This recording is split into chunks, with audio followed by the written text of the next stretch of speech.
who led him to weep so much. Sharp enough to halt the clocks, Preston Vale's voice roared through the marble hallways. Both he and the cry had broken the silence of the mansion. With her microfiber cloth still wet in her hand, Maya William halted in the middle of swiping the second-story window pane. She had been assigned to the East Wing's routine cleaning after just 5 days of employment at the family estate. The fifth story was never brought up by anyone. The majority of the staff actually shunned it as if it were a curse. She could hardly ignore that sound, though, the harsh, cyclical wailing that now rose again. The wail wasn't one of hunger. It was neither drowsy nor irritable. The sound was that of terror, the kind that stung from within. "Miss," said the butler from the lower level, "avoid the upper wing." She remained silent. Heart-pounding, Maya ascended the last steps. At the end of the corridor, behind a partially open door, a child of around 7 years old sat curled on the carpeted floor, rocking uncontrollably and rhythmically, slamming his forehead against a bookcase as flickering light pulsed from a sensory projector. Just pain and repetition, no comfort, no oversight. At the doorway, she stopped. Something deeper, something ancient and buried, kept her planted even if everything in her told her to go back. Jermaine, her brother, used to do the same. Same sound, same rocking. She had a clear memory of it under the dinner table. Arms folded tightly across his chest, face streaked with incomprehensible weeping. Maya crouched a few feet away after entering the room quietly. She said, "Hey, sweetheart," in a voice that could hardly be heard over his sobs. She kept her hands visible, palms up, and said, "I'm not going to touch you. Just sitting right here." The youngster didn't answer, but his movements slowed a little. She then slowly raised one hand and moved it across her chest in a basic symbol. When words failed to calm Jermaine, her grandma taught her the motion safe, which she hadn't used in years. The boy gave her a fleeting glance before rocking again. Behind her, a piercing voice pierced the atmosphere. "Why on earth are you doing this?" Maya whirled around. A towering figure of fitted precision and barely restrained rage, Preston Vale loomed in the doorway. He held his phone tightly in one hand. The other held onto the doorknob as if it were going to break beneath his fingers. Maya responded, "I'm sorry, sir," and stood up out of habit. Her muscles tensed, but she complied. "I heard him crying." "And who gave you permission to be in this room?" "Noah. I just thought he might be in danger. Step away from my son." She moved carefully out of the way as Preston walked confidently in the boy's direction. The child erupted, screaming louder, kicking, clawing, and flinging his arms in complete panic the instant he attempted to carry him. Startled by the ferocity, Preston fought to keep him in place. He murmured, "What's wrong with him?" Maya stepped forward again and murmured softly, "Why does he—" "May I?" She was not stopped by Preston. She knelt, extended her hand, and the child's yelling stopped the once he sensed her. As if he had been waiting for her all along, he twisted toward her and fell into her arms. He took hold of her sleeve with his tiny hands. His face was buried in her shoulder. There was complete stillness after that. "Please like Maya if you were moved by this moment." She saved him with silent empathy rather than words. Additionally, let us know where you're seeing this in the comments section. It's possible that others in the vicinity are experiencing the same warmth at this moment. Preston gaped in disbelief. "How? What did you do?" "No, sir, I did nothing." Maya spoke quietly. "I simply signed and listened. You know, a little sign language. My brother has autism that is nonverbal. He used to relax because of this." Preston made a slight change in stance. All of a sudden, his suit seemed too tight. His presence, which had been so powerful just a minute before, seemed to be unsure of what to do with himself. He inquired, "What's your name?" "You're not a therapist?" "No, sir. Just a cleaner." "Ah," he said, watching her hold his son, as if it were the most natural thing in the world. Maja, William. I cleaned the East Wing." Maya nodded, continuing to gently sway while holding the boy. "Can you stay a little longer today?" she said. "Yes, sir," she whispered. Preston turned, walking slowly out of the room. For the first time in months, the house was still. No echoes of pain, no tense footsteps, No slammed doors. Just a boy and a stranger now. Not so strange, wrapped in quiet understanding, and though Preston didn't say it, the look on his face said everything. Something had shifted. Something was beginning. The sun had dipped lower by the time Maya descended the stairs again, her back slightly aching from holding the boy for so long. Elisha had heard Preston call him. That one Shad finally drifted to sleep in her arms. His face pressed into the curve of her shoulder like he belonged there. She had laid him gently on a beanbag in the corner of his nursery, covering him with a weighted blanket she'd found folded in the closet. He hadn't stirred. Now the grand mansion felt heavier than it had when she first entered it. Each chandelier sparkled but felt cold. Each marble tile under her feet clicked like a reminder that she didn't belong. She was a cleaner, a temp, no less. And she had just broken a major boundary. She turned toward the service hallway, expecting to be dismissed, maybe even terminated on the spot. "Miss Williams," the voice came from behind her, clipped and clear. She turned and found Preston Vale standing at the end of the corridor, arms crossed, his expression unreadable. He was no longer holding his phone. Instead, he held a small notepad, a legal pad, the kind that usually came out when something official was about to happen. Maya straightened instinctively. "Yes, sir. Please, in my office." Her heart sank a little. She nodded and followed him down the long hallway through a set of double doors into an office she had only ever dusted from the outside. It was immaculate, modern, and sparsely decorated. Dark wood shelves held books with uncreased spines. A wall of windows looked out over the private garden. On the far end sat a massive desk of polished oak. He gestured to the chair in front of the desk. "Sit one." Maya obeyed, folding her hands in her lap. Preston sat opposite her and remained silent for several seconds. He tapped a pen against the edge of the notepad. She could hear a grandfather clock ticking somewhere in the distance. It felt like a courtroom, and she didn't know if she was the witness or the accused. "You handled him like someone who'd done it 100 times, he said finally. "I haven't, not with him, just with someone like him." "Your brother?" "Yes, Sir Germain. He passed away 4 years ago. He was 10. Preston's eyes flicked up, and for a moment, something human passed across his face. "I'm sorry." "Thank you." He was silent again. Then he leaned back in his chair. No therapist, no specialist, no trained professional has been able to calm Eli down like that. Not in 2 years. They all failed, and you just walked in there with a rag in your hand and fixed him. Maya's throat tightened. "I didn't fix him, sir. I just saw him. Ugh, that stopped him." The pen he'd been tapping fell still. "You saw him? Children like Eli?" Preston blinked slowly. "You sound like someone who should be doing more than mopping floors." "I'm just someone who needed a job, sir.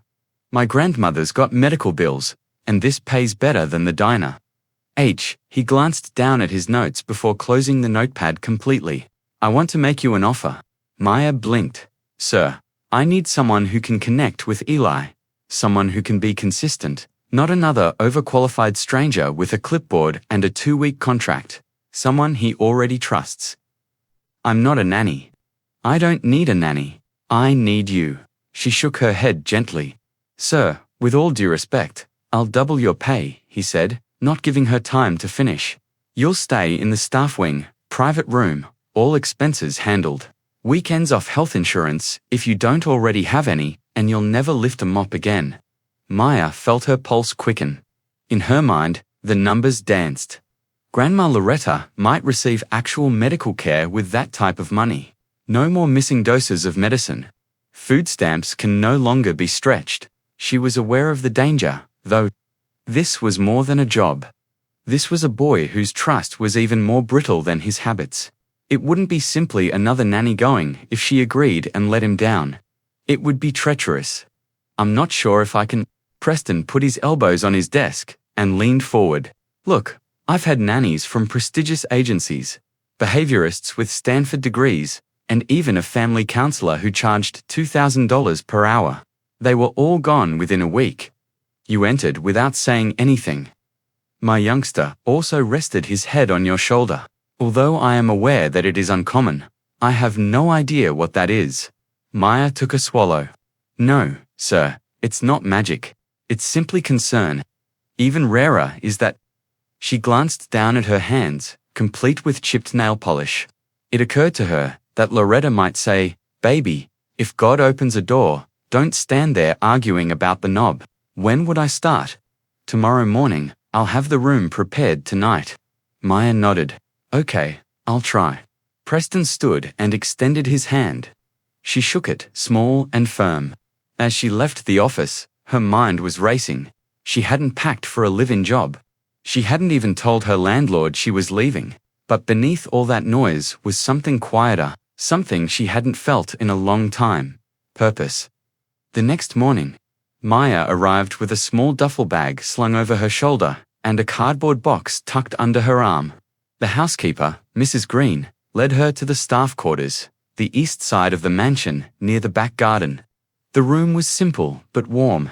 A twin bed, a reading chair, a desk facing the window. Mr. and Mrs. Green handed Maya a key card and said, "Vale had this redone last night. They said you were important. I only assist." Maya grinned courteously and unpacked rapidly. Maybe, but he don't give spare rooms to helpers. She put a little framed picture of Loretta on the nightstand and hung her things on hangers. 9:30 a.m. She was once more standing outside Eli's nursery. The boy was awake when she came in this time. He sorted colored blocks into 2 piles in blue while seated on the mat. "Softly morning, Eli," she said. He hesitated for a brief moment but did not glance up.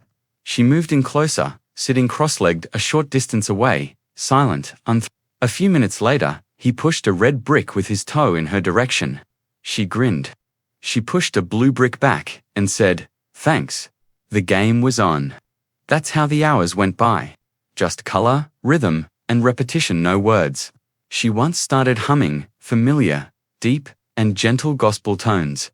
Eli didn't object. He actually leaned in a little, like a person leaning toward a fire. Preston silently observed from the doorway.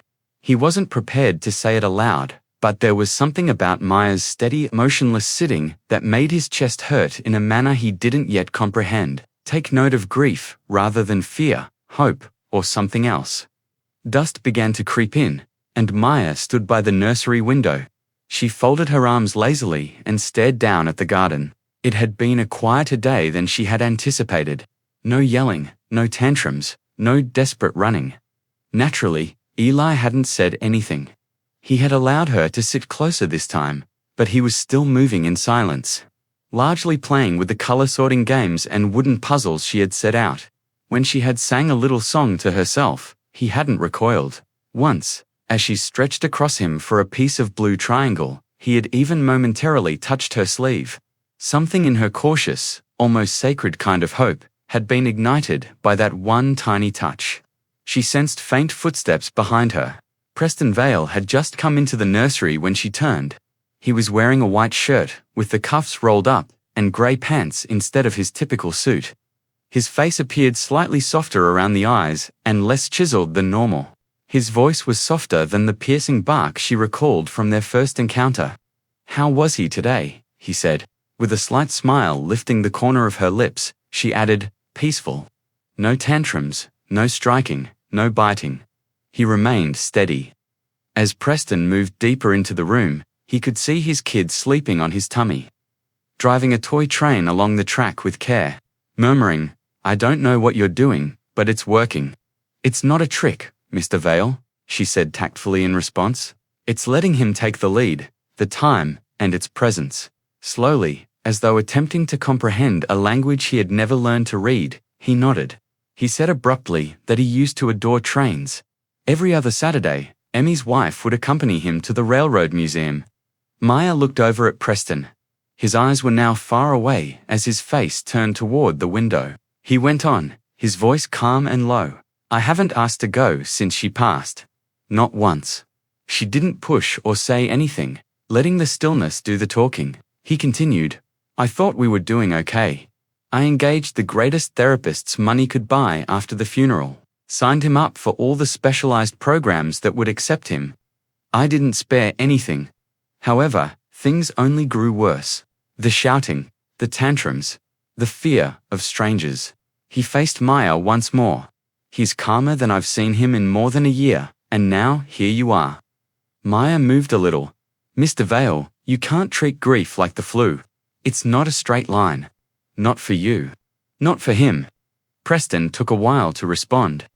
I think he feels her absence, she responded after a moment when he asked, do you think he remembers her? Despite his inability to articulate it, he sat with his elbows on his knees in the armchair beside the bookcase, gazing at his kid with a mixture of awe and shame. He responded abruptly, I was married for 10 years. It was at college that we first met. I was inflexible. She was jazz. Her laughter was very loud. Danced barefoot in the rain on our balcony. At midnight, I prepared breakfast. Maya grinned. She sounds amazing. Something cracked in his voice as he said, she was only a little. Eli briefly raised his head and met his father's gaze. Preston got up and walked gently toward his son. He crouched next to him and murmured, hey bud, quietly. What's up with the train? Eli didn't say anything or react, but he also didn't back down. Preston raised his gaze to Maya. Do you believe he will never speak again? I believe he already is, she said, her eyes glowing. All you need to do is learn to listen to the language he trusts. After maintaining eye contact with his kid for a time, he nodded and stood up. Maya went back to her staff wing room later that night. It was cozy, despite its modesty. What little she had unpacked.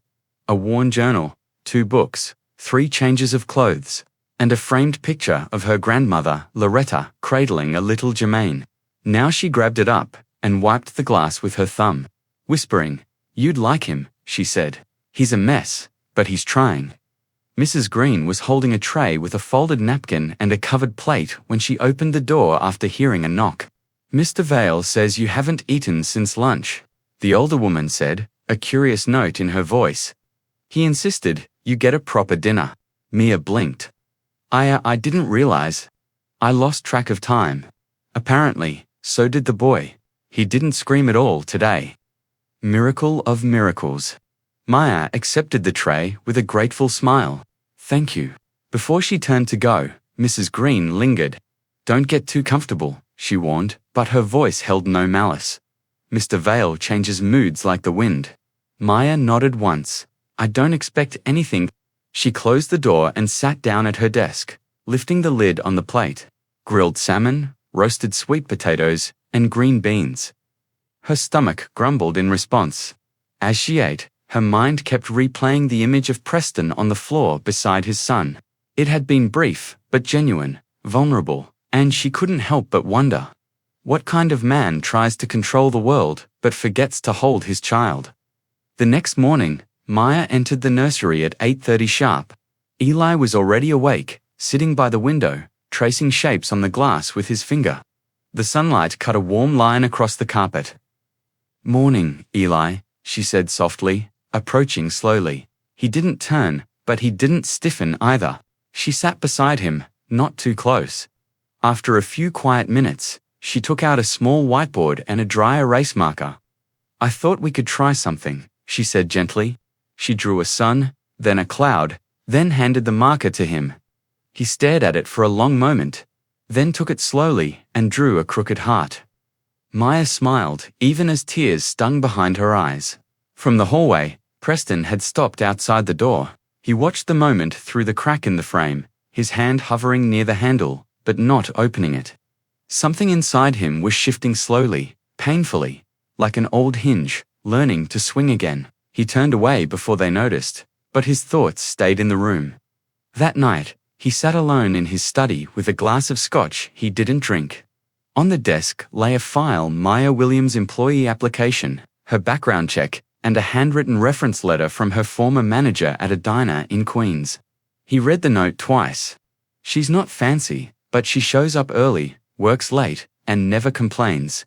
She's kind, and she knows how to listen, even when people don't know how to talk. Preston folded the paper and leaned back in his chair. Outside, the wind stirred the trees along the stone fence.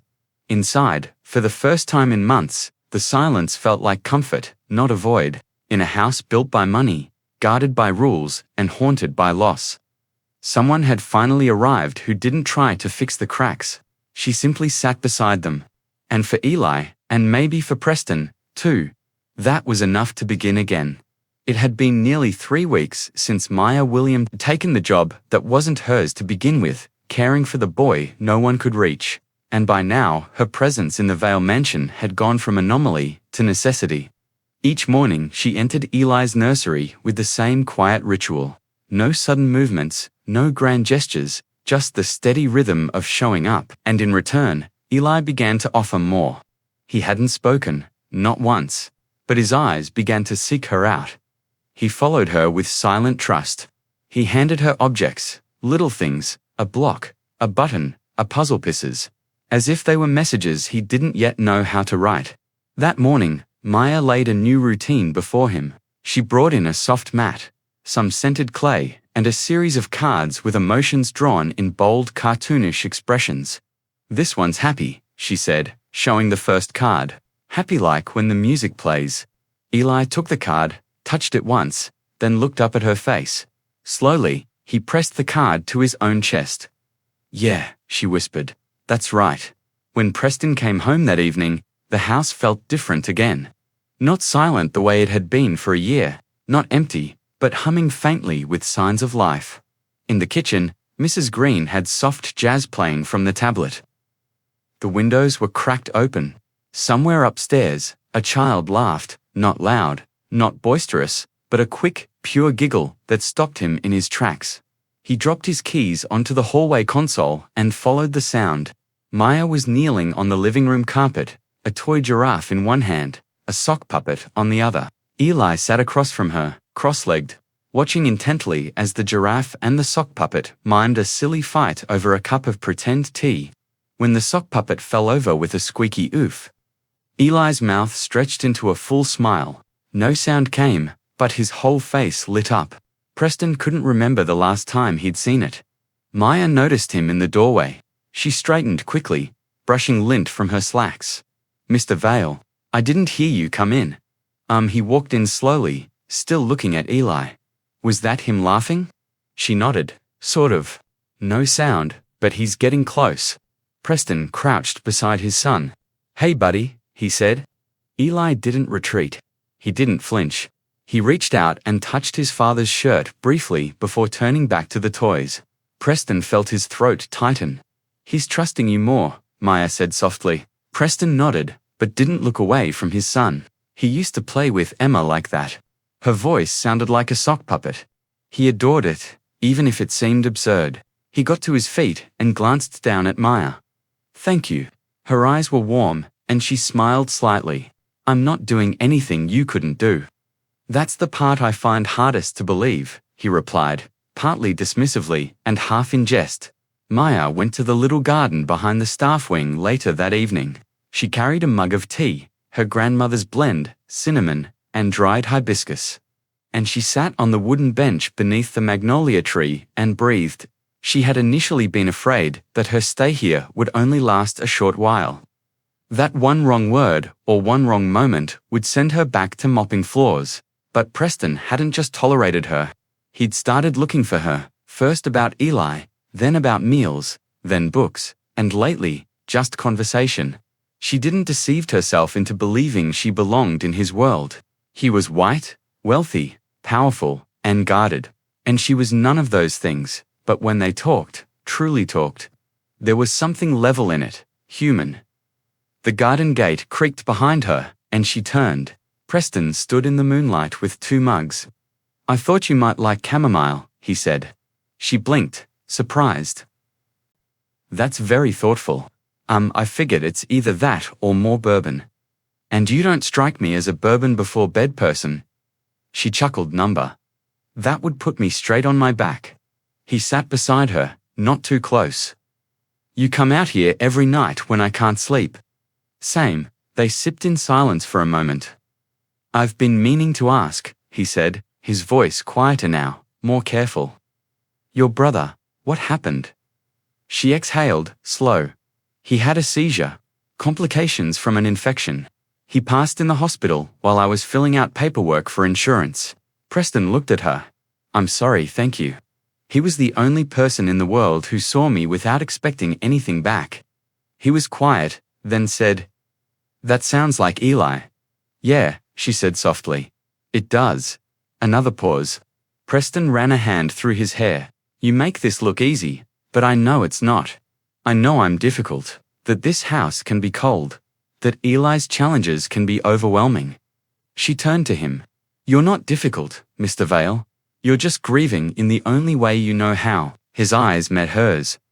Call me Preston, please. She hesitated, then nodded. Okay, Preston. A gust of wind rustled the branches. The lights from the second floor glowed softly through the windows. Somewhere above them, Eli stirred in his bed. I want to learn, Preston said suddenly. I want to know what you know about him, about how to reach him. Maya's heart beat faster. You're already halfway there. Number I watch you with him. The way you read his cues. The way you understand what he needs before he asks. I don't have that instinct. You don't need instinct, she said. You need willingness. And if you have the patience to listen, he will teach you. He looked at her, and for a moment, something shifted in the air between them. I want to try, he said. And for the first time, Maya saw not the CEO, not the man with perfect posture and calculated words, but a father, uncertain, flawed, and finally ready. The next day, everything changed. Maya led a small lesson in the living room. Simple sign language, more, stop, help, love. Preston joined them, clumsy but earnest. Eli watched, then copied. At one point, Preston signed more, and Eli responded with a half-formed version of the same gesture. Preston's eyes filled, but he didn't say a word, just nodded, smiled, and reached for his son's hand. Later that evening, Maya wrote in her journal by the window, recounting the moment. He's coming back to his son, she wrote. Not as a savior. Not as a fixer, but as a father learning a new language. One built on silence, trust, and steady hands. She looked up as a knock came at her door. Preston stood outside holding a book. I found this in Emma's things, he said. It's about parenting children with sensory disorders. I thought you might want to read it together. She took it gently. I'd like that. And then he added, before walking away, Thank you for staying. That night, Maya sat on her bed, the book in her lap and the memory of Jermaine warm in her chest. She wasn't just staying, she was building something. Slowly, quietly, like Eli's laughter, like trust blooming between unlikely hands.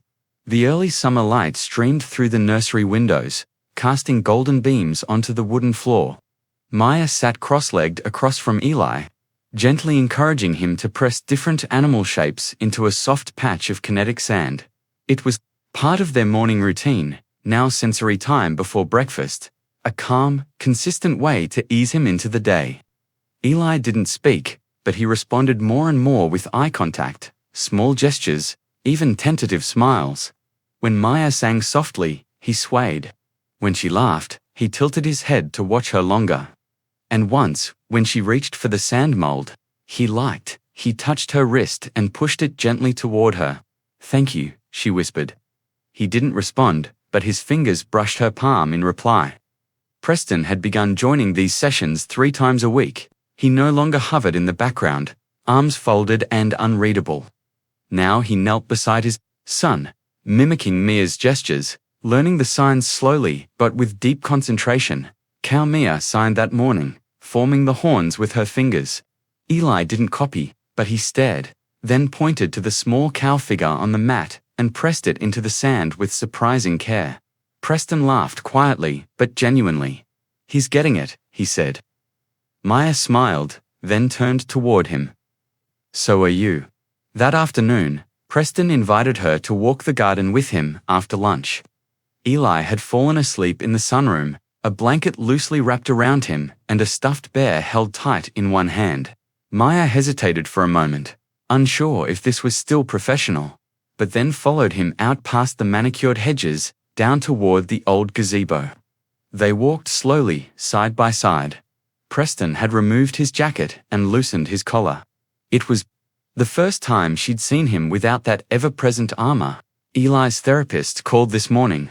He said, "I didn't mention it earlier because I wanted to see what happened today." Maya looked up. "Is everything okay?" Although she observed notable behavioral improvements, she stated that his developmental benchmarks are still delayed. "It takes more than therapy," Maya replied quietly, "but he's starting to trust again. Safety is necessary for that," she added. Well, asking what had changed in the home environment. "I told her it was you." Preston nodded, hands in his pockets. Maya laughed and brushed a braid back behind her ear. He halted his pace and turned to face her, saying, "I'm just one part of it." The world narrowed for a moment as she met his gaze and said, "You're the part that matters." The wind slowed. The birdsong died away. Preston had changed his expression. It was a more subdued, unpolished remoteness than she had grown accustomed to. His voice more gravel than normal. He started before Emma died. "She claimed that I never saw what was ahead of me until it was too late and that I was always 2 steps behind." Maya just listened without saying anything. She took care of everything. The therapy appointments, the school forms, and the tantrums. The checks were only written by me. He took a deep swallow. "And I freaked out when she became ill. I took charge of everything. As though she could be saved by decree. As though her presence might be replaced by structure." "We reach for things that don't move when we're grieving," Ma murmured softly, "because what moves could vanish." He gave her a startled glance before nodding slowly. "You talk like though you've lost something. Someone who has experienced a loss." Her correction was hardly audible above a whisper. Everybody has echoes. They kept strolling in quiet. The garden was covered with shadows. Maya caressed a camellia that was in blossom. "My grandmother used to grow these outside her porch," she whispered. "They're obstinate flowers," she used to say. "That they didn't blossom when other people expected them to, but rather when they wanted to." "That sounds familiar," Preston remarked. She grinned. "I guess it does." Maya ended up in the study that night, as the sun was setting and Eli was dozing off on the couch. Preston had asked her to go over some old therapy binder notes and recordings. From Eli's early sessions that he had discovered in the closet. Everything was filmed by Emma, he continued, passing her a USB drive. "One day, we'll forget the hard parts and miss the details. Let's save the details," she would always say. Maya sat at the desk and opened the folder on the screen. The first video started up. A therapist and a much younger Ella, about 4 years old, sat at a low table. From behind the camera, Emma's voice softly narrated, teaching Preston how to utilize the signals for mum, eat, and sleep. Maya remained motionless while the video went on. In one footage, Eli awkwardly signed love by reaching out to Preston. Then Emma laughed. "Baby, that's your dad. Well done." Preston was standing in the doorway as Maya swiveled in her seat. He observed without going inside. He was pale now. He said, "I forgot about that video. These haven't been on my watch list since before the funeral." Maya stated she got along well with him. He answered that she was everything. His voice gave a slight crack. "I also deleted her." Maya got up and moved cautiously over to where he was. "No, you didn't. You were making it through. In silent, you were exploding." Preston gave her a downward glance. "Was I acting in that way?" "Yes, but you're recovering now." Unreadable. He gazed at her. "How about you? Are you also getting better?" She hesitated. "I believe so. More on certain days than others." They stood there for a long time, with only the faint hum of the computer and the faint echo of Emma's laughing to be heard. Preston then reached out and touched Ma's hand tenderly. She didn't back off. Something changed that night. Not in pronouncements or words, but in being there. Unable to sleep, Mia laid in bed. It was knowledge, not terror, that made her heart race. They were developing a relationship, something intangible but unquestionable. She also didn't feel like a guest in someone else's story for the first time in years. She thought she may be one of them. Eli woke up upstairs and made a low, high-pitched sound that was nearly a word. The house heard it, But not Maya. She and it were both listening now. The scent of cinnamon filled the kitchen when the following morning dawned. Flipping slices of French toast carefully on the griddle, Maya stood barefoot on the tile floor. A slight smile appeared on her lips as she hummed an old Sam Cooke song beneath her breath, her apron coated with flour. She hadn't experienced that kind of peaceful, grounded delight in years. After taking a shower, Preston quietly walked into the room wearing grey pants and a white button-down shirt. But for once, he was not wearing a tie. He stopped in the doorway and observed her at work. "I had no idea breakfast could sound so delicious," he added quietly. Maya took a look behind her. "Do you mean scent?" He leaned on the frame of the door. "Number. What I stated was true."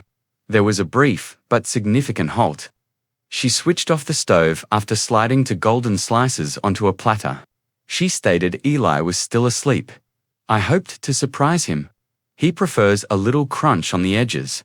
Preston entered the kitchen and started arranging the napkins and spoons. "You never forget the specifics." Maya brushed a lock of hair behind her ear as she glanced down. "The heart is found in the details." After giving her words some thought, he paused and went back to arranging the table. "It wasn't until you started filling it that I realized how empty this area seemed." The baby monitor on the counter crackled slightly before Mia could react. The soft thump of Eli's feet on the carpet, followed by his drowsy cry. Mia took off her apron out of instinct. Preston caressed her wrist and said, "I'll go, permit me." Though there was a tiny change, she recognized it. Now was his time. She watched him go up the stairs and out of the kitchen. Once, keeping one foot out the door and one hand on the globe, this man is now completely present. He came back holding Eli, who was blinking against the morning light while holding a small teddy animal. Preston sat beside him after carefully placing him in his booster chair. Maya murmured, "Good morning, buddy," and set the platter before him. "Your favorite?" Eli didn't respond, but he used his fingers to pick up a slice of bread and started to devour it carefully. Maya observed Preston's cautious, patient actions as he assisted him in dabbing syrup on it. There was only connection in the room, no pressure, no hurry. Dr. Lydia Chen, Eli's lifelong developmental psychologist, arrived at the house later that day. She was a small woman with keen eyes behind silver-rimmed glasses. She had known Eli since he was 2 years old. She entered the foyer, smiling calmly and half-teasingly remarked, "It still smells like expensive silence in here." Preston laughed and said, "That's changing." Maya offered her a glass of water and escorted her to the sunroom where Eli was stacking wooden blocks by the window. Preston watched from the doorway, his hands clenched just a bit. Dr. Chen observed the boy quietly, then leaned toward Maya. "He's focused," she whispered, "and peaceful." Preston stepped in. "Do you see progress?" Dr. Chen nodded slowly. "Not just in behavior, in attachment. He's bonding." Preston looked at Maya. Dr. Chen followed his gaze.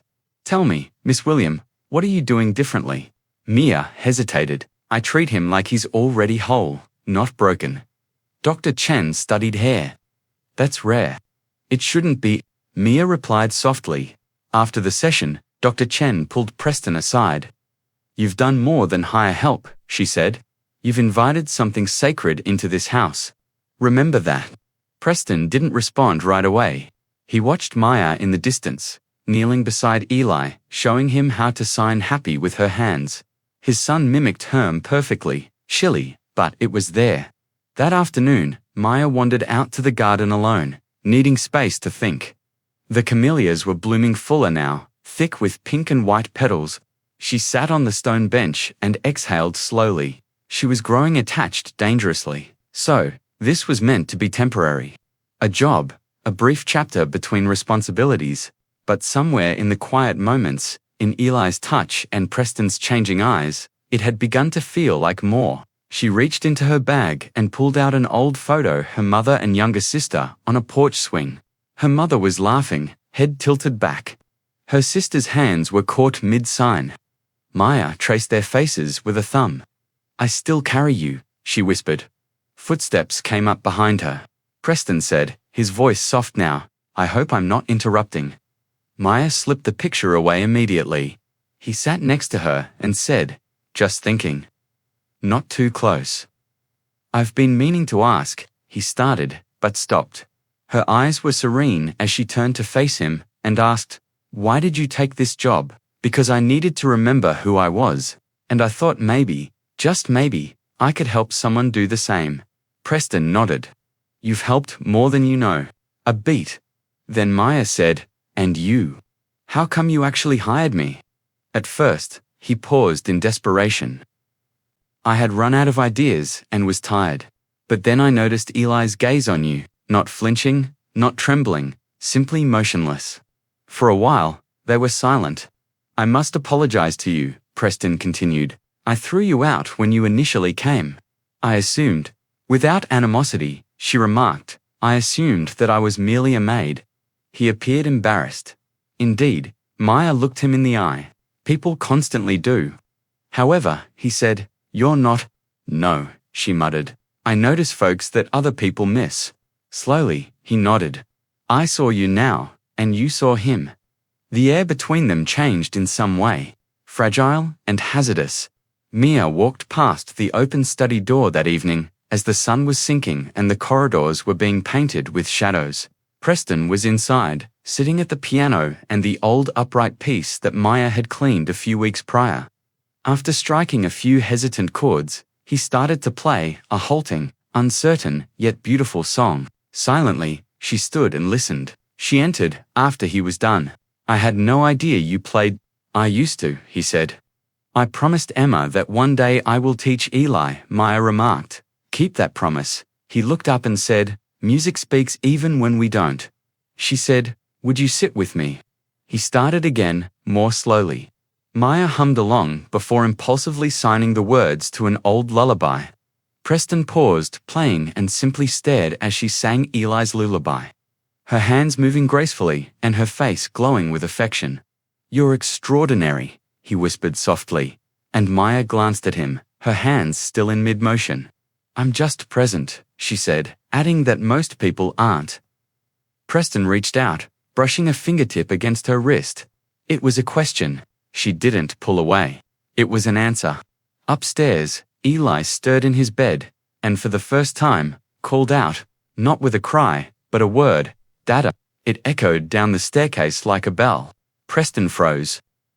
Maya gasped, and the house, so long cloaked in silence and grief, suddenly felt alive again. The word hung in the air like a fragile miracle, "Dada." It wasn't loud. It wasn't perfectly clear, but it was there, real, alive. Preston shot to his feet, nearly knocking the piano bench over. Maya was already moving, her instincts sharper than her thoughts, and together they raced up the stairs. The world suddenly sharpened into focus by that single word. Eli sat upright in bed, his small hands gripping the edge of the blanket. His eyes were wide, not frightened, just uncertain, as if he himself was unsure what had come out of his mouth. But when he saw Preston at the door, something flickered across his face: recognition, a kind of vulnerable hope. Preston dropped to his knees beside the bed. "Say it again," he whispered, his voice trembling. "Please, just one more time." Eli blinked, lips parting. He looked at Maya standing just behind, then back at his father. No words came, just a tiny hand reaching forward, resting against Preston's chest. It was enough. Preston wrapped his arms around his son, holding him as though he'd fall apart if he didn't. "You did it," he murmured, over and over, forehead pressed gently to Eli's hair. "You did it, buddy." Maya stood quietly in the doorway, hands clasped to her chest. She didn't intrude, didn't speak. This moment belonged to them, but her eyes, wet, soft, glowing, held the quiet satisfaction of someone who had given a piece of herself and was now watching something sacred bloom. The next morning, the house felt transformed. There was light in the windows that hadn't been noticed before, warmth in the silence that used to echo hollowly. Even the staff moved differently, slower, quieter, reverent, as if they sensed a shift. None of them could explain. Preston cancelled all his meetings for the day. His assistant didn't question it. "Family day," he said. "Non-negotiable." He spent the morning with Eli, reading picture books in the sunroom, building towers out of plastic bricks, and most remarkably, getting a giggle when he made a silly face. It wasn't much, but it was a sound Preston had waited years to hear, a sound that brought him to the edge of tears more than once. Maya stayed near, not hovering, just present. She brought snacks, wiped sticky fingers, offered soft encouragements. And whenever Eli looked her way, he smiled small, fleeting smiles, but smiles nonetheless. Around noon, Dr. Lydia Chen returned, unannounced, but not unwelcome. Preston had texted her the night before. 3 words. All caps. He said, "Dada." She stepped into the foyer like a detective entering a scene of quiet joy. "You weren't kidding," she said after watching Eli play for 5 minutes. "His eyes are clearer. He's grounding." Preston nodded. Maya was there when it happened. Dr. Chen turned. "That doesn't surprise me." They stepped aside into the dining room, letting Eli and Mia play uninterrupted. "You know, this changes everything," Lydia said. "I know you'll need to consider long-term care, adjust your routines, possibly reintroduce therapies. His progress may accelerate now. I want you to lead it," Preston said. "But only if Maya stays involved." Lydia raised a brow. "She's not a therapist, Preston." "She's something better," he replied. "She's someone he trusts." Lydia considered this, then nodded slowly. "Fair point." After lunch, Maya excused herself to take a short break. She walked to the garden again, her place of reflection, and sat by the camellias. The spring breeze teased her braids, and she tilted her face toward the sun, letting it warm her skin. She should be happy. Eli had spoken. Preston was changing, but there was a tremor in her chest she couldn't quite name. She was growing roots where she'd promised herself she wouldn't. "Maya." She turned to face Preston, who was standing a few feet away with his hands in his pockets and a tentative smile on his lips. "I didn't mean to interrupt," he said, "but you didn't. I was thinking we should celebrate. Just something small. A dinner tonight. Just us and Eli." Maya's eyes softened. "That sounds lovely," he nodded. "And tomorrow, I want to show you something personal." She tilted her head. "It's not far. Just something I haven't shared in a long time about Emma." The air became quiet when he mentioned his late wife. "You don't have to." "I want to," she said. "I want you to know where this all began." That evening's dinner was simple but meaningful. Grilled salmon, asparagus, and mashed sweet potatoes. Maya prepared, Preston set the table, and Eli chose a napkin for everyone. He gave Mia a blue one, his father a yellow, and he himself a red. It was the first time Maya had witnessed him make a conscious decision that involved her. After dinner, they sat by the fireplace, and Preston poured them each a glass of wine. "I used to sit right here with Emma," he said, his voice low. "This exact spot. When we first bought the house, we couldn't afford to furnish most of it, but we had this fireplace and a used record player." He grinned, eyes far away. Every night, she would sing to Eli, even when he didn't answer. Even when the silence seemed to go on forever, she never gave up on him. He remarked abruptly, "You remind me of her. Not because you're alike, but because you have the same unyielding depth of love." I'm not saying that lightly," she said, giving him a startled look. There was a pause.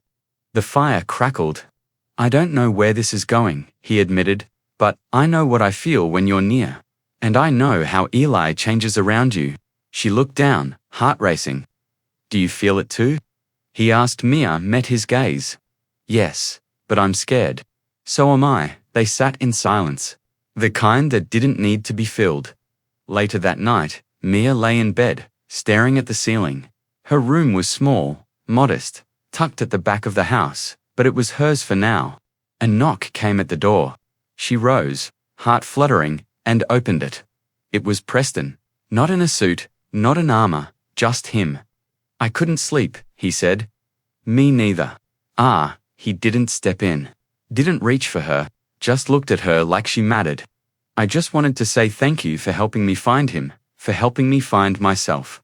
She smiled softly. "Good night, Preston." "Good night, Maya," and he walked away. She closed the door, leaned against it, and exhaled long and deep. It wasn't love yet, but it was something real. And that was how everything truly began. The morning sun filtered through the sheer curtains of Maya's room, casting soft golden shapes across the floorboards. She lay in bed longer than usual, eyes open, heart beating with a strange calm. The memory of Preston's voice the night before lingered in the silence. It hadn't been a confession, not exactly, but it had been something deeper. An invitation into a truth they were both still learning to name. By the time she made her way to the kitchen, the house was already stirring. Eli sat at the island counter, sipping from a plastic cup of orange juice, while Preston leaned over a skillet, attempting scrambled eggs. Maya paused in the doorway, watching the two of them. Father and son, side by side, like a picture from a family album long overdue. Preston noticed her first. "Good morning," he said with a warm smile, wearing a navy t-shirt and jeans, instead of his usual crisp button-down. Eli turned, spotted Maya, and his eyes brightened. He didn't say a word, but he reached out his hand toward her. It was the first time he'd initiated contact. Maya crossed the room and took his hand, giving it a gentle squeeze. "Good morning, sweetheart," she whispered. Preston looked on, the corner of his mouth twitching in quiet awe. "I was thinking we could take Eli to the park today," he said. "There's one not far from here, Piedmont Park. I haven't taken him out in a while, but I feel like maybe it's time." Maya blinked, surprised. "That's a big step. I know, but I want to try." The outing wasn't planned with perfection, and that was part of its charm. Maya packed a small bag with snacks and wipes. Preston brought a blanket and a collapsible stroller, and Eli wore a baseball cap. He refused to take off. The car ride was quiet but peaceful, with soft jazz playing low, and the city slowly unfolding through the windows. Piedmont Park was alive with spring children laughing, couples walking dogs, old men reading newspapers on benches. They found a spot beneath a tall oak tree and laid out the blanket. Preston sat with Eli, pointing at the ducks on the lake, while Maya unpacked some sliced apples and cheese crackers. Eli didn't say much, but his eyes followed everything. He watched a group of boys playing catch nearby, his gaze lingering longer than usual. "Would you like to try, Eli?" Preston asked gently, nodding toward the game. Eli looked at Maya. His expression was uncertain. She smiled. "Well, just watch for now." "All right, perhaps next time." He seemed content with that, curling up beside her and munching on a cracker. A few minutes later, a voice called out from across the field. "Mister, is that you?" Preston asked, looking up at Caldwell. "Rebecca Thorne," she began, holding out her hand as a woman in her early 40s wearing sunglasses and running gear approached. Preston stood courteously but cautiously and said, "We met at the Chamber of Commerce dinner last year." Rebecca looked first at Maya and then down at Eli. "Ah, yes, of course. Good to see you. I heard that this must be your son. I'm happy to see that he's doing all right though." Maya sensed a minor but distinct change in tone. That snap judgment, that moment of surprise at Ma standing next to them. Rebecca's smile tightened, but her gaze did not linger. Preston straightened his spine and said, "Your new nanny." Rebecca blinked and said, "This is Maya, William.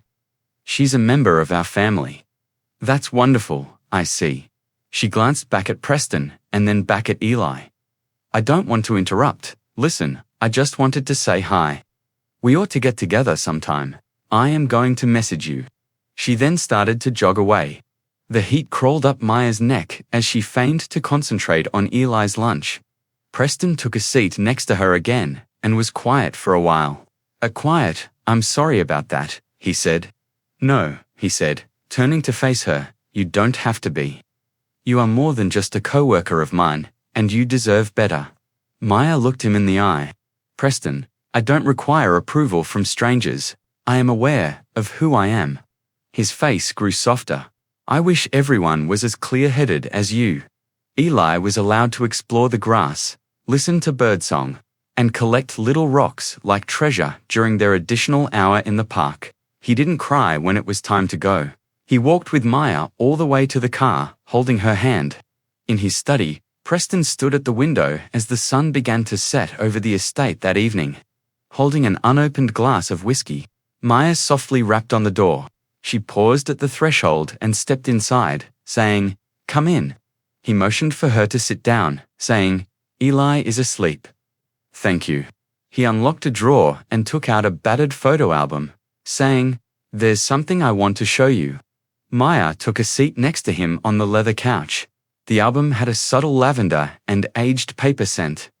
"This was Emma's idea," he added, introducing the first page. "When we first learned we were expecting, she initiated it. Every month, every milestone, a new picture, and then I stopped adding to it when she died." Emma's radiant smile, a baby Eli wrapped in blankets, and small footprints preserved in ink were all stunning images. The pictures changed from color to grayscale as they flipped the pages, emotionally, not physically. Preston pointed to a picture of Emma holding Eli beneath a maple tree, her face glowing despite the foreline tied to her arm. "This is the last one," he said. Maya softly stroked her fingertips along the plastic sleeve 2 weeks before to her death. He muttered, "She did, she loved him so much, and I let her down. I shut down. I buried myself in work, in meetings, in pretending that grief wasn't eating me alive. You were surviving." Preston turned to her. "You're helping me live." The silence that followed wasn't awkward, it was sacred. "I've been thinking," he said after a moment.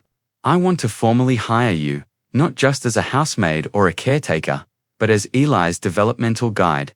We'll set up training, a plan. I'll make it official." Maya blinked. "That's generous.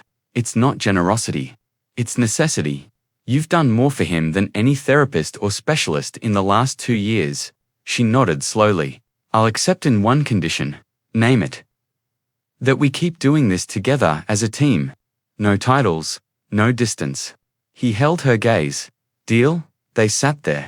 The album opened between them. 2 people bound by loss, and something slowly growing beyond it. Just before she left the room, Preston called her name, "Maya." She turned. He stood, walked toward her, and then, without rushing, he pulled her into an embrace. It wasn't romantic, not yet. It was something older, deeper recognition, the kind that says, "I see you." And in the quiet safety of that moment, Maya finally allowed herself to believe she belonged. The next morning began with an unexpected knock. Not the gentle kind that hinted at domestic routine, but a sharp, echoing rap that stirred both tension and memory. Maya was in the kitchen preparing Eli's favorite oatmeal when she heard it. Preston appeared seconds later, his brow creased even before he reached the door. Standing outside was a man in a tailored grey suit with a clipboard tucked under his arm. He wasn't alone. 2 others flanked him, one in business casual, the other in a sharp blazer with an earpiece. The insignia on the clipboard read, "Child Welfare Services." "Yes? What's this about?" The man said, courteously, but firmly, "Mr. Caldwell." Preston nodded slowly. "Marcus Fielding is my name." Elijah Caldwell said, "We're here for an assessment after receiving a report of probable neglect about your son." For a moment, the only sound was the wind through the trees. Maya had stepped into the hallway by then, holding Eli close against her hip. She could feel his little heart pounding through her blouse. Preston stepped outside, pulling the door halfway closed behind him. "This is absurd.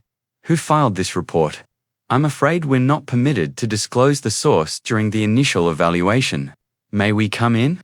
"No," Preston said. His voice was calm, but Maya recognized the storm behind it. "Not until I speak to my attorney." "You have every right to contact legal counsel," Marcus replied. "However, if you deny entry during a welfare check, we'll need to escalate. A court order can be requested." Maya stepped forward, still holding Eli, who now clutched her tighter. "He's safe," she said, her voice steady. "I've been with him every day. Neglect does not exist." "And you are?" Marcus asked, examining her. "William Maya. I have been employed here for a number of months. I look after him full-time."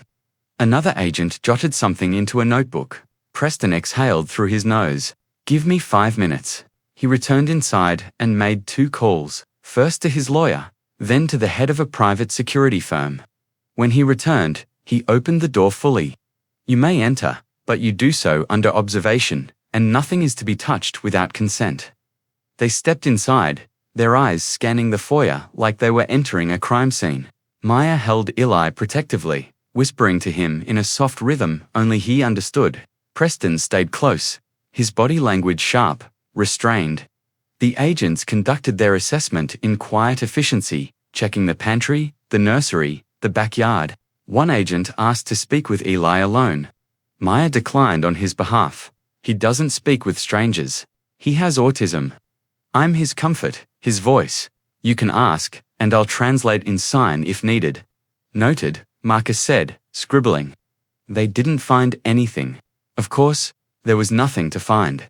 But just before they left, Marcus turned back. This visit was protocol. But, off the record, Mr. Caldwell, it's rare that we see a child this well cared for. Whoever sent the complaint may have had other motivations. Preston closed the door behind them, jaw tight. Maya stood nearby, still holding Eli, who had fallen asleep from the tension. Someone's trying to get to us, she said softly. Preston nodded. And I think I know who. He didn't name names. He didn't have to. Later that afternoon, Preston called a meeting in his home office. The guest list was small Maya, his attorney, Sandra Griffin, and a security advisor named Lionel Hatch, a calm, silver-haired man with decades in federal protection services. This wasn't random, Preston began.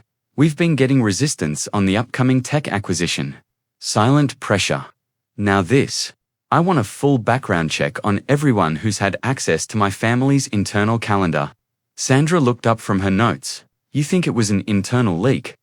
I think it was personal, Preston said, glancing at Maya and targeted.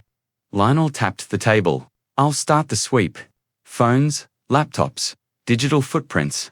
If someone tried to weaponize child welfare, we'll find the source. When the meeting ended, Maya lingered behind. Preston looked at her. You don't have to stay involved in this. Yes, I do, she said. This isn't just your fight now. It's Eli's, and I'm not going anywhere. His eyes flickered. You always speak like someone who's lost something important. Mia exhaled. I have, but Eli isn't going to be one of those things. He didn't respond, but he didn't need to. That night after dinner, Mia sat on the porch swing with Eli nestled against her. The stars were just starting to show one by one. She watched them light up the sky like old truths finally being revealed. Preston joined her, 2 cups of tea in hand. Mind if I sit? He took the spot next to her once she shifted over, close but not imposing. I'm beginning to realize that there are different types of silence, he added. I used to think that silence was a curse, that it meant something was broken. She looked at him.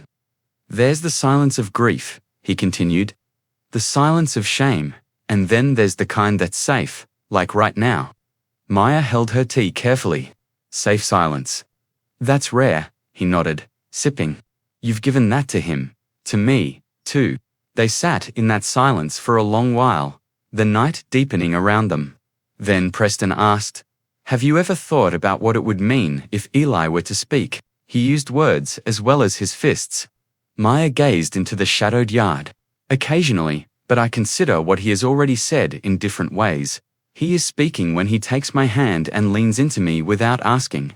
Simply put, the language is different. Preston spoke softly. I'm learning to listen to that language from you. Then a new voice broke through the silence, tiny and tentative, like a wind whisper. Maya stopped. Preston cast his gaze downward. Eli had moved, half dozing. The syllable was once more produced by his lips. Mum. No longer was it a fantasy. Not a dream anymore. Preston's gaze expanded. Maya's hand shook. Her chest tightened each breath. What did you say, Eli? Slowly, the youngster blinked. His eyes flitted, then shut once more. Preston looked at Maya. Have you heard that? Her voice broke as she whispered. I did. We're going to protect him, he murmured, his voice firm now, and whoever came after us won't get another chance. It was the first word he'd said out loud in almost 2 years. Preston remained still for a long minute before reaching for her hand. Maya nodded, tears finally slipping free. The porch lights flickered gently above them. casting a warm glow on the three of them seated on that old swing step closer to healing, one word closer to a future none of them thought possible. The following morning brought no sense of calm. The house was still, but it carried a tension beneath its quietness, a sense that something unseen had shifted. Preston rose earlier than usual and made his way to the gym, throwing himself into the punching bag with the kind of intensity that didn't come from physical training, but from something deeper, unresolved. Mia woke to the muffled thud of his fists, echoing faintly down the hall. She slipped out of bed and checked on Eli first. He was curled up under the quilt, his breathing soft and even, his little arm cradling the stuffed bear she'd mended for him last week. A miracle still echoed in her chest, this voice. The word he'd spoken, Mama, it hadn't been loud, but it had been real. Downstairs, Maya brewed coffee, the scent curling through the kitchen like a small gesture of normally.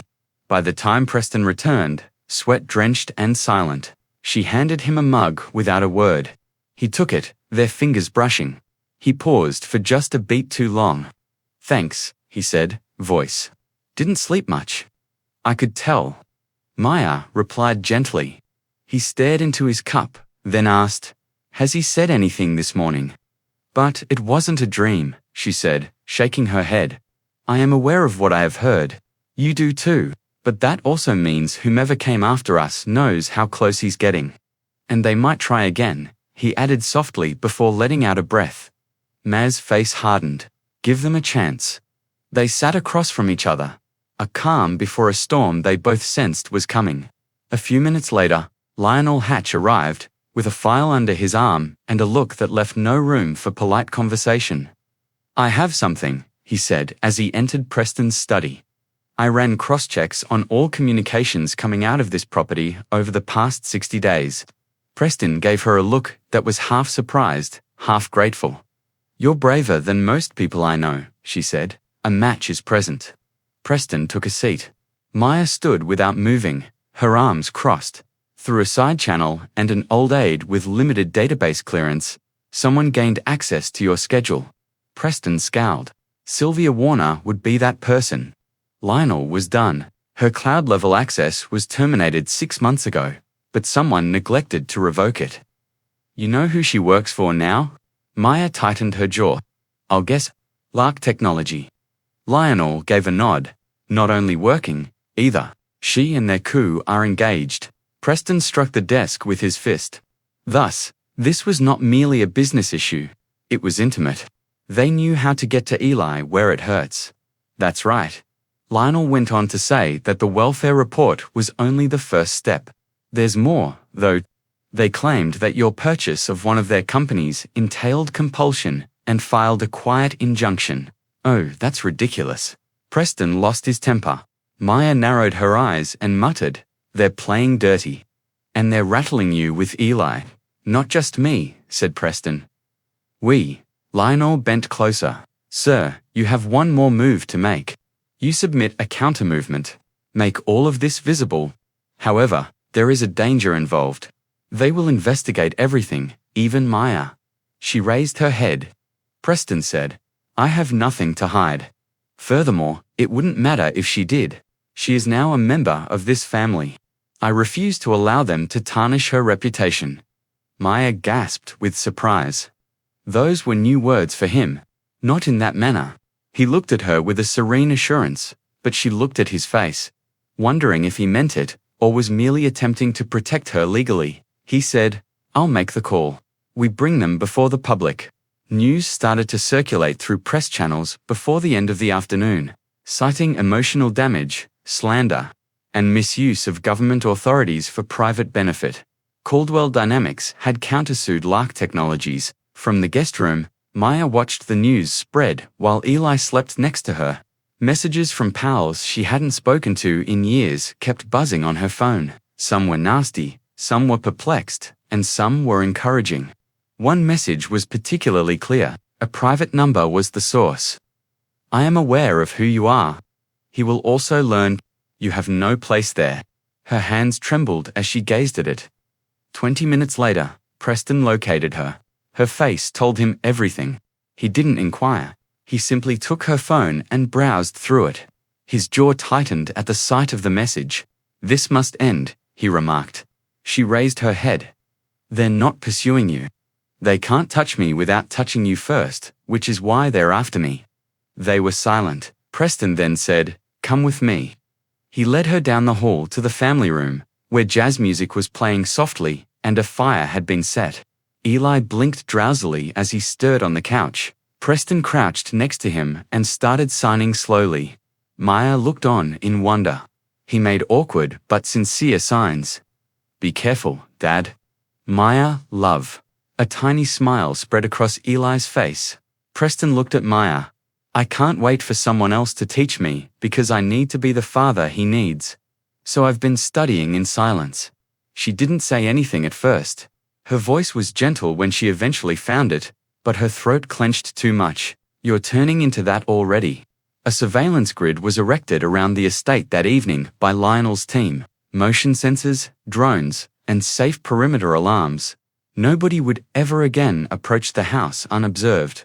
The storm wasn't limited to the outside though. It appeared in online anonymous comments, murmurs, and headlines. Some people criticized Maya, while others adored her, making her a silent lightning rod.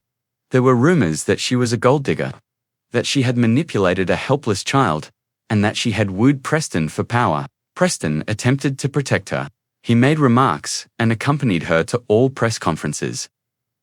However, certain shadows were too strong to be dispelled by words. After a particularly harsh piece, the maid who would become queen contacted her one night. Maya sat in a blanket by herself on the back porch. Silently, Preston came over and gave her a cup of tea. He remarked, "I used to think I could fix everything with money. It turns out that the most important things cannot be purchased. They must be battled for." With burning eyes, she took a sip.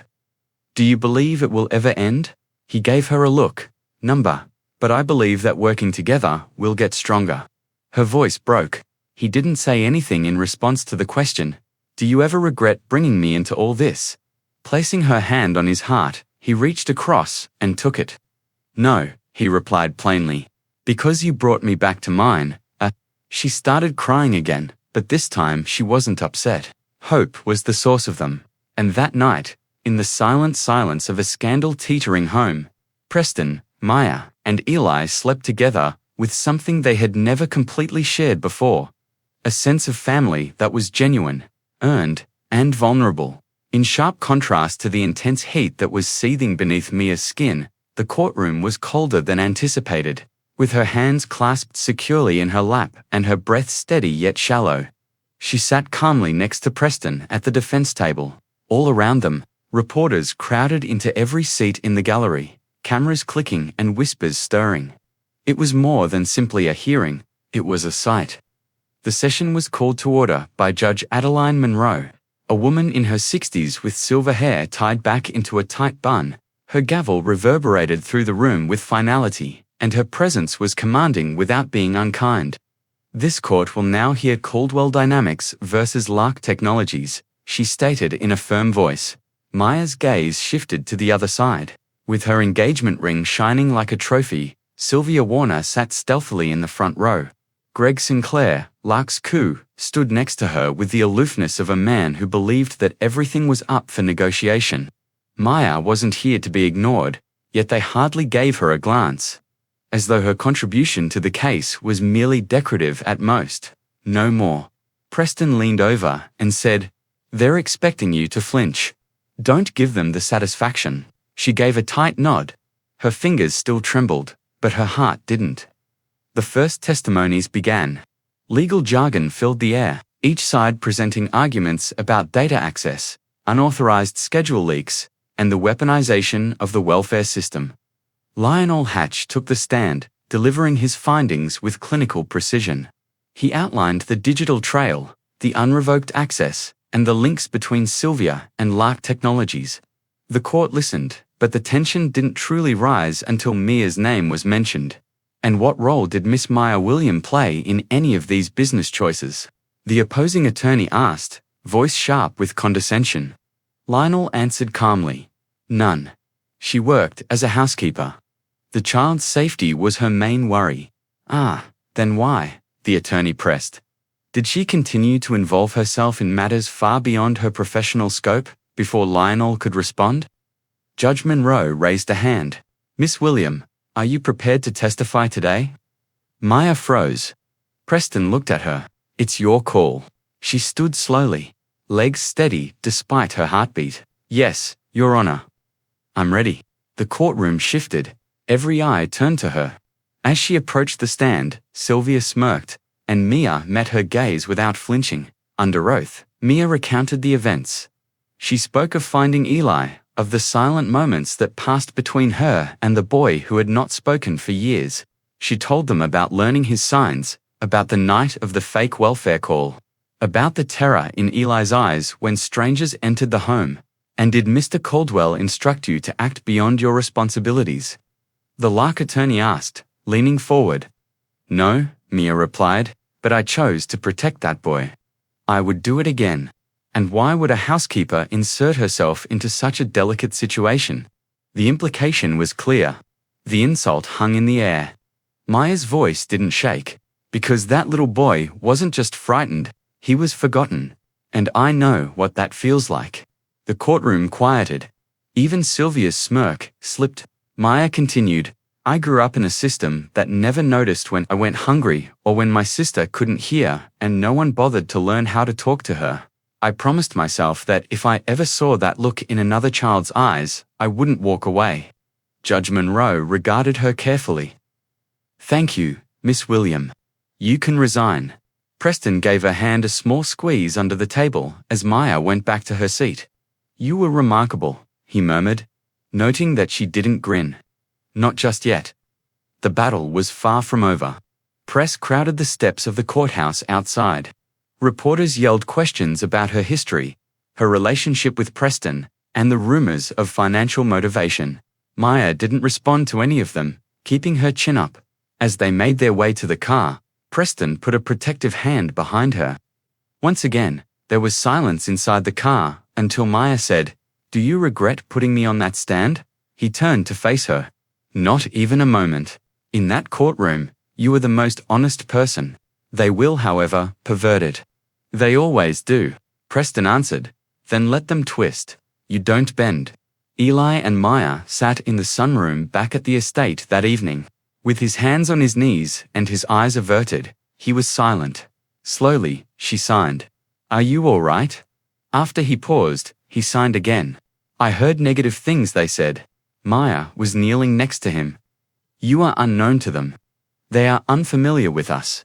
Eli gave a nod. You're still here, he continued with hesitant fingers, and her heart somewhat cracked. I'll be here forever. Preston watched the conversation across the room. He invited her to his office later that evening. There on the desk sat a document, thick, embossed, official-looking. What is this? She said. Simply, my will, he said. She interrupted, saying, I'm naming you guardian. Don't do anything to me. Don't speak that way. I must, he demanded. They're not merely targeting my company. They are pursuing my soul. And that youngster is the home of my spirit. She took a deep breath. What if they discover something about me? What happens if they delve too far?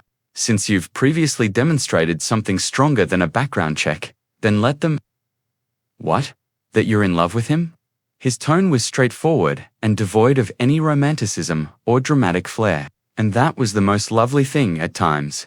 A decision was made later that week. The court dismissed the complaint with prejudice after finding insufficient evidence to support Lark Technologies' claims. However, the crowd fell silent after the judge's closing words. Judge Monroe stated, I find it deeply disturbing that a commercial company would influence child welfare services in order to benefit itself. This court acknowledges Miss Williams as a protector as well as a witness, saying that her efforts reflect the highest moral standard, one we would do well to emulate. Whispers broke out in the room. Sylvia's face turned white. Even before the gavel fell, Greg Sinclair got up and left. The press rushed outside Maya once again. The inquiries were gentler this time. Some were even nice. What does being vindicated feel like? Are you going to remain with a Preston moved forward to protect her. Maya, however, did not back down. Eyes steady, she looked to the cameras. She said, I didn't do this to win. A tiny guy needed someone who wouldn't leave, so I did it. The silence seemed odd at home that night. It wasn't deserted, something sacred filled it. With his palm curled in hers, Eli dozed off next to her on the couch. Preston watched them both from the doorway, his expression no longer requiring an explanation. It wasn't necessarily blood that formed a family. In the midst of pandemonium, it was occasionally picked. Sometimes it was just a hand that was held through the storm, refusing to let go, and other times it was demonstrated in a courtroom. There was an unaccustomed quiet in the air the next morning. It's the quiet that comes after a long, terrible storm, not the quiet of doubt. The tall windows of the mansion let in sunlight, which warmed the marble flooring that had before seemed too cold and sterile. The property now appeared to be a peaceful place to live, rather than a noisy one. Maya was preparing pancakes from scratch while standing at the kitchen counter. Eli, still in his pajamas and sitting on a nearby stool, watched her with the gentle eyes of a youngster who had at last felt secure. He rarely spoke, but he used soft fingertips to sign one word: joyful. Maya's chest grew constricted. She signed back, turning to face him. I agree, behind them. With tie still loosely around his neck and a cup of coffee in hand, Preston slipped in silently. There was no longer the reticent rigidity of a corporate titan in his presence. When they initially met, Maya hadn't noticed the softness in his gaze.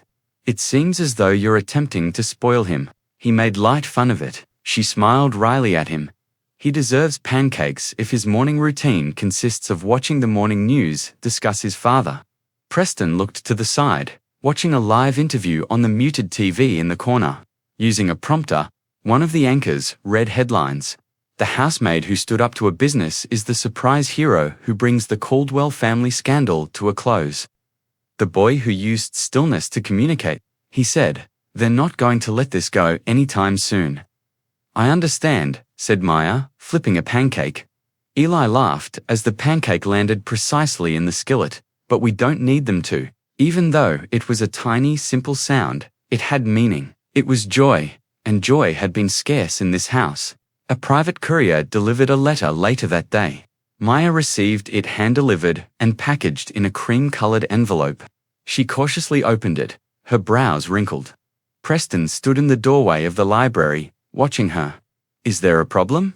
She stared in shock as she unfurled the letter, her eyes sweeping over the scrawled lines. She muttered, It's from Judge Monroe. She is proposing to put me forward for the Child Welfare Advisory Board of the state. Startled, Preston took a step forward. What's important is that, she says, I think my professional and personal experience could help shape future policies. Maya took a while to respond. Her fingers gripped the paper tightly. Eli's not the only one, is he? He is dwarfed by it. There are other children just like him. Preston gave a serious nod, and a lack of those prepared to stand up for them. Mia noticed anything beyond the mansion, outside even Eli, for the first time since this whole catastrophe started. She saw a way to become more of who she was, not to run away from it. The three of them took a car out to a small community center on the outskirts of the city that afternoon. The structure was old, but clean, with welcoming faded blue doors. One of the trial's attorneys had told Maya about it, as well as the largely understaffed and underfunded after-school program for kids with disabilities. Children sat in circles inside, some using tablets with assistive communication and others painting. A child, perhaps 7 years old, fumbled with his hands, attempting to make letters in the air. Maya knelt next to him and ran her fingers over his. In this manner, she signed the word home softly. When he got it correct, he repeated it with a broad smile. Eli was standing next to Preston at the doorway, holding his hand. Their expressions were the same, but neither spoke. Admiration, awe, and a tenderness. The center's director followed Maya out the door. There are always openings for volunteers and teachers. Eli was now signing to Preston when she halted and glanced down at him. I believe I would enjoy that. Maya sat by herself in the garden that evening as the sun sank and coated the walls in shades of gold. In the distance, The sound of wind chimes blended with the aroma of jasmine in blossom. She had her phone in one hand and the judge's letter in the other. At last, she gave Aunt Lorraine, her mother's sister, a call she hadn't spoken to in years. Before a recognizable voice responded, the telephone rang twice. "Maya, my dear." Her throat constricted. "Hello, I just listened to your voice." "Oh, sweetheart. You were in the news. I informed your cousins. My niece is that girl over there." There is more courage in Maya Williams' little finger than most individuals have in their entire body. Maya wiped her eyes. "I never imagined getting this far." "Yes, you did. Your mother would also be pleased." Their conversation lasted about an hour. The laughter came back. Healing emerged along with the pain. When they said their goodbyes, Mia felt a part of herself that she had not realized she had lost come back. Maya entered the nursery later that evening. Eli was already in bed, with a tiny nightlight next to him. She turned to go after leaning down and kissing his forehead. "Wait," he said in a whisper. Startled, she turned. It had been months since he had uttered that term out loud. He gestured toward her and muttered once more. Maya stared, swallowed the lump in her throat, and sat next to him. "Stay," she said. He closed his eyes and reached for her hand. Preston stood at the base of the stairs downstairs, listening. He looked into Maya's eyes as she finally joined him. "You okay?" she said. "I'm more than okay," she replied. Preston paused before saying, "I feel a hole. I have a question for you." Her head was cocked. "I am aware that this isn't the norm. I also want you to stay, but I don't want to rush things. As family, not simply as employees." Maya gasped with surprise. "I'm not asking for answers tonight, Preston. I only wanted to let you know that you made witness advocate, regardless of the title that the world assigns you. I already regard you as something far more significant." Her heart thumping, she turned her head away. Love was never the issue here. "No," he concurred. "Truth was at issue.